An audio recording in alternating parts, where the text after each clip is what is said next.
As a trader, you either belong in one of these two, a maker or a taker. Hello guys, so in this video, we'll be looking at market makers and market takers. Markets are made up of makers and takers. The makers create buying or selling orders that aren't carried out immediately, e.g. sell Bitcoin when the price hits 50k. So this creates liquidity, meaning it's easier for others to instantly buy or sell BTC when the condition is met. The people that buy or sell instantly are called takers. In other words, the takers fill the orders created by the makers. Hope this helps. On any kind of exchange, whether forex, stocks, or cryptocurrency, sellers are always matched with buyers. Without these meeting points, you need to advertise your offer to trade Bitcoin or any of the tokens around on social media and hope that someone is interested. Every market participant falls into at least one of these categories. Indeed, as a trader, you probably act as both at some stage. Makers and takers are the lifeblood of many trading platforms, and their presence or absence separates strong exchanges from weak ones. So the presence of makers and takers in an exchange will tell if that particular crypto asset has enough liquidity or not. So market makers and market takers. As mentioned, the traders that flock to an exchange act as either market makers or market takers. So exchanges often calculate the market value of an asset with an order book. So this is where it collects all the offers to buy and to sell from its users. You might submit an instruction that says buy 5 Bitcoin at $48,000, for example.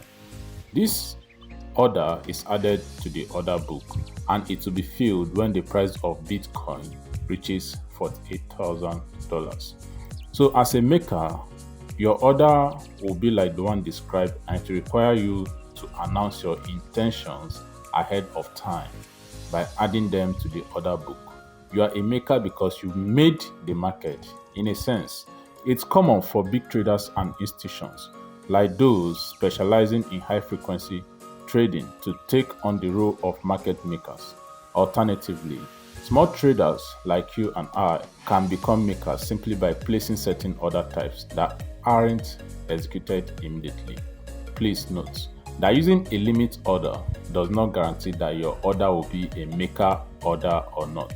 If you want to make sure the order goes into the order book before it is filled, please select post only when setting up your limit order. So for takers, imagine if you are putting your inventory on the shelf for someone to come and purchase it. That someone is the taker. By placing an offer on the order book, you increase the liquidity of the exchange because you will make it easier for users to buy or sell. Remember, if your total fund available in USDT is $100 and you want to buy $50 worth of BTC, that $50 will be locked. That means you can't use it. It's already added to the liquidity. On the other hand, a taker removes part of that liquidity with a market order, an instruction to buy or sell at the current market price. When they do this, existing orders on the order book are filled immediately. If you've ever placed a market order on Gateio or any other exchange, then you have acted as a taker. But note that you can also be a taker using limit orders. The thing is, you are a taker whenever you fill someone else's order. So once upon a time, you are a maker, but once the order is being filled, you become a taker. So when next you are buying or selling your crypto assets, just know that you are either a maker or a taker. Hope you got value in this video. Go ahead to support this channel by smashing the subscribe button. Also like and share this video. In all you do, always do your own due diligent research. Remember, none of what we say is financial advice. Peace out.